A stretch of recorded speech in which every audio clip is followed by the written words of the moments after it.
નમસ્કાર નમસ્કાર નમસ્કાર મારા વાલા વિદ્યાર્થી મિત્રો, આપ સર્વે મિત્રોનું હાર્દિક સ્વાગત છે આપણી પોતાની યુટ્યુબ ચેનલ એવી ગુરુ જ્ઞાન શાળાની અંદર. તો વાલા વાળ મિત્રો, આજના વિડીયોની અંદર આજે આપણે ધોરણ 6 વિષય ગુજરાતી વિષયની અંદર બીજા સેમેસ્ટરની અંદર જે આપણું સરસ મજાનું 14મું ચેપ્ટર છે એક ઈડરનો વાણિયો, એ ચેપ્ટરનું આજે આપણે સ્વાધ્યાયનું સંપૂર્ણ સોલ્યુશન આ વિડીયોની અંદર જોવાના છીએ. તો વિડીયોને તમારે છેલ્લે સુધી સ્કીપ કર્યા વગર મિત્રો પૂરેપૂરો જોવાનો છે. અને જો તમે ચેનલ ઉપર નવા હોય, હજુ સુધી ચેનલને સબસ્ક્રાઇબ નથી કરી, તો હમણાં જ સબસ્ક્રાઇબ કરી દેવાની છે. તો ચલો વિદ્યાર્થી મિત્રો, આપણે જોઈએ આપણો સ્વાધ્યાય સોલ્યુશન. તો સ્વાધ્યાયની અંદર સૌપ્રથમ છે વાતચીતના પ્રશ્નો. તો વાતચીતના પ્રશ્નો એટલે એવા પ્રશ્નો છે કે જેના આન્સર આપણે આપણા અનુભવ પરથી અથવા આપણી વિચાર શક્તિ પરથી આપવાના હોય છે. માટે અહીંયા જે આન્સર આપેલા છે એ તમને માત્ર સમજવા માટે આપેલા છે. તમારે બેઠે બેઠા જોઈને કોપી પેસ્ટ કરવાના નથી. આના જવાબો તમારે જાતે વિચારીને લખવાના છે. પેલો કાવ્યમાં શું બન્યું ત્યારે તમને ખૂબ મજા પડી, તમને જ્યારે તમે આખો પાઠ વાંચ્યો છે ત્યારે તમને જે ગમ્યું હોય એ તમારે લખવાનું છે. આગળ બીજો, તમે ક્યારેક રસ્તો ભૂલી જાઓ તો તમે શું કરો એ તમારે લખવાનું. ત્રીજો, તમારે અંધારે એકલા નીકળવાનું બને તો તમે શું કરો? કોઈ મોટા વ્યક્તિ સાથે રાખીએ, ટોર્ચ લઈ જઈએ, એવું બધું કરી શકીએ આપણે. આગળ ચોથો છે કે ધૂળો ડરી ગયો હોત તો શું થાત? તો ધૂળો ડરી ગયો હોત તો એણે પોતાનો બધો જ માલ સામાન અને પાસે જે કંઈ હતું એ બધું જ ચોરોને આપી દેવું પડત. વળી ચોરોએ ધૂળાને માર પણ માર્યો હોત. નેક્સ્ટ આગળ છે, આગળ તમે જોઈ શકો છો પાંચમો કે તમારો સામનો ચોર સાથે થાય તો તમે શું કરો? તેનું પણ જોઈ શકો, તમને આન્સર આપેલો છે. અને મિત્રો, તમારો સામનો જો ચોરો સામે થાય તો તમે શું કરો એ તમારે તમારી રીતે જાતે લખવાનું. આગળ છઠ્ઠો છે કે સુમસામ રસ્તે જવાનું થાય તો તમે શી તૈયારી કરો એ પણ તમારે જણાવવાનું છે. અને ત્રીજો, તમારા ખરા સાથી કોણ કોણ છે? તો આપણા ખરા સાથી છે હિંમત, ધીરજ, વિશ્વાસ, પ્રામાણિકતા અને ચતુરાઈ એ મારા ખરા સાથી છે. નેક્સ્ટ આગળ જઈએ.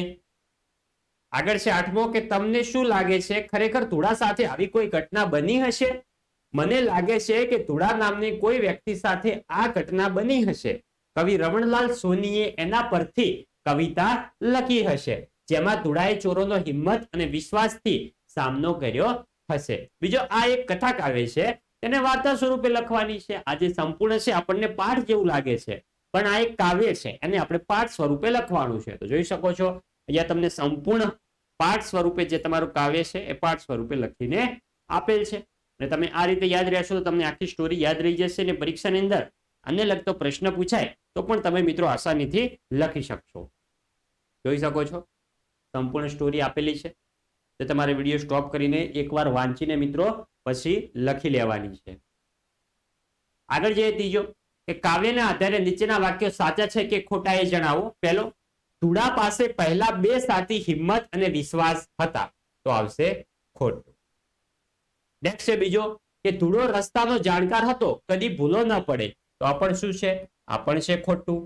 ત્રીજો, ધૂળામાં આત્મવિશ્વાસ ખૂબ જ હતો, તો આ શું છે? આ એકદમ સાચું વાક્ય છે.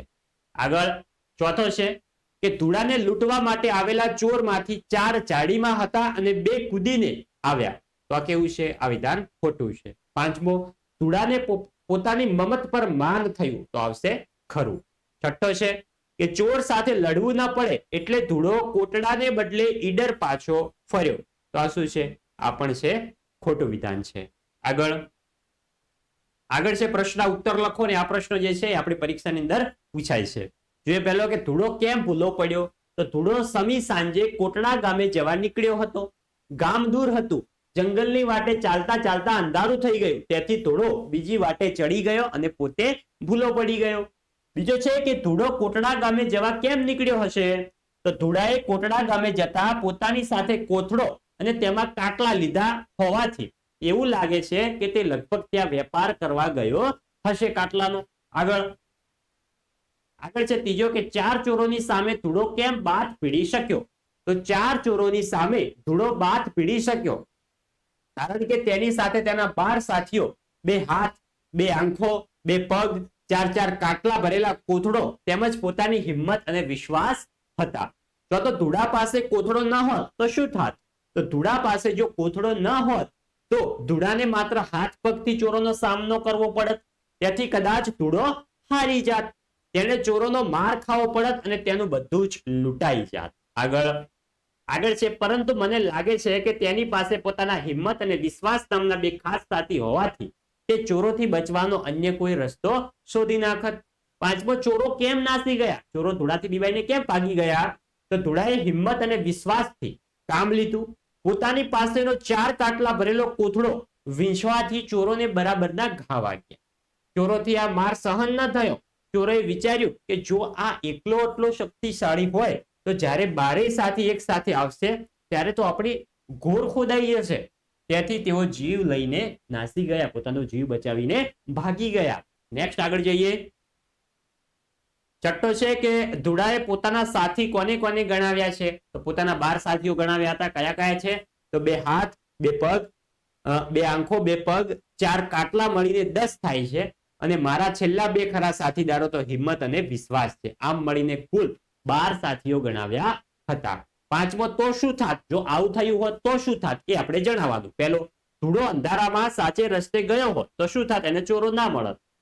એકદમ સિમ્પલ છે. આગળ બીજો, જંગલમાં ચોરોને બદલે જંગલી પ્રાણીઓ મળ્યા હોત તો જંગલમાં ચોરોને બદલે જો ધૂળાને જંગલી પ્રાણીઓ મળ્યા હોત તો તે કોથળામાં સંતાઈ ગયો હોત અથવા જંગલી પ્રાણી જોઈને ભાગી ગયો હોત. આગળ છે પાંચમો કે ધૂળો ડરી ગયો હોત તો શું થાત? તો ધૂળો ડરી ગયો હોત તો એને ડરેલા જોઈને ચોરોએ તેને લૂંટી લીધો હોત. ચોથો, ચોરો કોથળામાં કાટલા છે એ વાત જાણી ગયા હોત તો ચોરોને કોથળામાં કાટલા છે એ વાતની જાણ થઈ હોત તો ધૂળાને પકડીને કાટલા લઈ લીધા હોત. આગળ છે પાંચમો કે ધૂળાને બદલે તમે હોત તો તમે શું કરો? તો ધૂળાને બદલે હું હોત તો હું પણ બુદ્ધિ અને સાહસથી ચોરોને ભગાડી દેત. છઠ્ઠો જોઈએ કે નીચેના વાક્યો જેવા અર્થ ધરાવતી કાવ્ય પંક્તિ શોધીને લખવાની છે. એટલે કે જે આ વાક્ય છે એ વાક્યની અંદર કઈ યોગ્ય કાવ્ય પંક્તિ લાગુ પડે છે એ આપણે શોધીને લખવાની છે. તો જોઈએ આપણે. પહેલો, હિંમત અને વિશ્વાસ ન હોય તો બીજ કશ કામ ન લાગે. તેમાં શું આવશે? એ બે વિના બીજા બધા થાય નકામા ખાસ. બીજો, ધૂળાની વાત સાંભળીને બધા બાળકોએ એનું પૂછ્યું તો ધૂળાની આ વાર્તા પૂછે બાળ તમામ. આગળ ત્રીજો, રાતના અંધારામાં ધૂળો ભૂલો પડ્યો અને ખોટા રસ્તે ચાલવા લાગ્યો તો રસ્તે અંધારું થયું, ચડ્યો બીજી વાટ. ચોથો, ધૂળાએ કહ્યું હું એકલો નથી, મારી સાથે 12 જણા છે એટલે સંભાળજો. તેમાં આવશે કહે ધૂળો એ ચોરોને, અલ્યા નથી હું એક, 12 જણા લઈ નીકળ્યો, કરજો કાક વિવેક. પાંચમો, દોઢ ડાયો થયા વગર તારી પાસે જે કઈ માલ છે તે અમને આપી દે તો કાલે કરજે ટાયલી, આજે દઈ દે માલ. આગળ છે સાતમો, નીચેના શબ્દોનો ઉપયોગ કરી વાર્તા લખવાની છે. જોઈ શકો છો અહીંયા જંગલ, વૃક્ષ, હરિયાળી, ઝરણું, રાત ને બિહાવણું, આટલા શબ્દોનો ઉપયોગ કરી આપણે સરસ મજાની વાર્તા લખવાની છે. જોઈ શકો છો અહીંયા તમને વાર્તા લખીને આપેલી છે ટૂંકીને ટચ એવી. તો જે તમારે વિડીયો સ્ટોપ કરીને મિત્રો એકવાર સંપૂર્ણ વાર્તા વાંચી લેવાની છે પછી લખવાની છે. આગળ છે આ કથા કાવ્યનું ગાન કરવાનું છે તમારે વર્ગખંડની અંદર. હવે 9મો છે વહેંચવાનું છે. આપણે જોઈ શકો છો અનેક શબ્દો આપેલા છે, અનેકો શબ્દો. એમાં આપણે વ્યક્તિવાચક, જાતિવાચક, સમૂહવાચક, દ્રવ્યવાચક ને ભાવવાચક આ જે સંજ્ઞાઓ છે એની અંદર વેચવાના છે. તો જોઈએ વ્યક્તિવાચકમાં શું આવે છે. વાચકની અંદર વ્યક્તિઓના નામ આવશે. તો કયા છે? પિંકી, આફ્રિકા, વંદના, સિહોર, ટીના ને ગુજરાતી. જાતિવાચક એટલે જાતિ છે, નામ નથી પરંતુ એમની જાતિ છે. તો આવશે શાળા, વાહન, જંતુ, માખી, ચોપડી ને છોકરી. નેક્સ્ટ સમૂહવાચક ની અંદર 1 થી વધુ હોય તો આવશે સપ્તાહ, લશ્કર, વણઝાર ને ખાંડુ. પછી જે દ્રવ્યવાચક ની અંદર તો આવશે હાડકા, તેલ, જલેબી, ચા, છાસ, પેટ્રોલ ને ખાંડ. પછી ભાવવાચક ની અંદર તો આવશે ઉમંગ, ગુસ્સો, કંટાળો, રીશામણું, આનંદ, પ્રેમ, સુખ અને બુદ્ધિ. જોઈ શકો છો સંપૂર્ણ કોષ્ટક આપણને આપેલો છે. તમારે પણ જ્યારે સ્વાધ્યાય લખતા હોય તો આવી રીતે કોષ્ટક બનાવીને જ લખવાનું છે. આગળ છે જાહેરાત વાંચી પ્રશ્ન જવાબ આપવાના છે. સંપૂર્ણ તમને જાહેરાત આપેલી છે, જોઈ શકો છો. એક લાઇબ્રેરીની છે પુસ્તક મેળાની. આગળ પહેલો, મોહિતને પુસ્તક મેળાની મુલાકાત દરરોજ લેવી હોય તો કેટલા દિવસ જઈ શકશે? તો મોહિતને પુસ્તક મેળાની મુલાકાત દરરોજ લેવી હોય તો તે 8 દિવસ મુલાકાત લઈ શકશે. બીજો, કુલદીપ પંચતંત્રની વાર્તાઓના પુસ્તકો ખરીદે છે, જેની છાપેલી કિંમત 120 રૂપિયા છે. તે 3 પુસ્તકો ખરીદે તો કુલદીપને કેટલા રૂપિયા ચૂકવવા પડે? તો કુલદીપને 50% ડિસ્કાઉન્ટ હોવાથી 3 પુસ્તકના 270 રૂપિયા ચૂકવવા પડે. આગળ ત્રીજો, કનૈયાલાલ મુનશીની નવલકથા ખરીદવા માટે કયા વિભાગમાં જશો? તો આ મિત્રો શું છે? એક નવલકથા છે, તો વિભાગ 1 જે કથા સાહિત્યનો વિભાગ છે એમાં આપણે જવું પડશે. પુસ્તકાલયમાં નાસ્તા માટે કેન્ટીન છે કે નહીં તે જાણવા તમે શું કરશો? તો એ જાણવા આપણે જનકભાઈ પટેલ, જેમનો તમે નંબર આપેલો છે એના પર આપણે કોન્ટેક્ટ કરીને પૂછી લઈશું.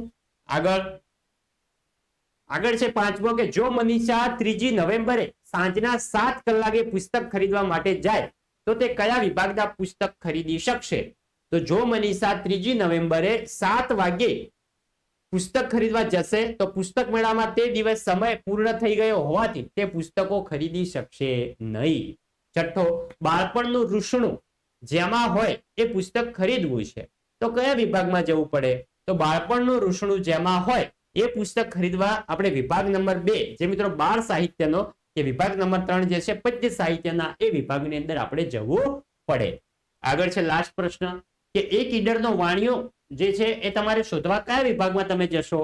તો એક ઈડરનો વાણિયો કૃતિ શોધવા માટે આપણે પદ્ય સાહિત્યના વિભાગમાં જવું પડશે. તો વાલા વિદ્યાર્થી મિત્રો, આ હતું આપણું ધોરણ 6 વિષય ગુજરાતી વિષયની અંદર 14મું ચેપ્ટર જે છે એક ઈડરનો વાણિયો, એનું સ્વાધ્યાયનું સંપૂર્ણ સોલ્યુશન. વિદ્યાર્થી મિત્રો, વિડીયો તમને સારો લાગ્યો હોય, તમારા માટે યુઝફુલ રહ્યો હોય તો વિડીયોને અચૂકથી લાઈક કરીને જજો, અને જો તમે ચેનલ ઉપર નવા હોય, હજી સુધી ચેનલને સબસ્ક્રાઇબ ના કરી હોય તો ચેનલને પણ સબસ્ક્રાઇબ કરજો. મળીશું આવનાર વિડીયો સાથે, ત્યાં સુધી આપજો જય હિન્દ, જય ભારત.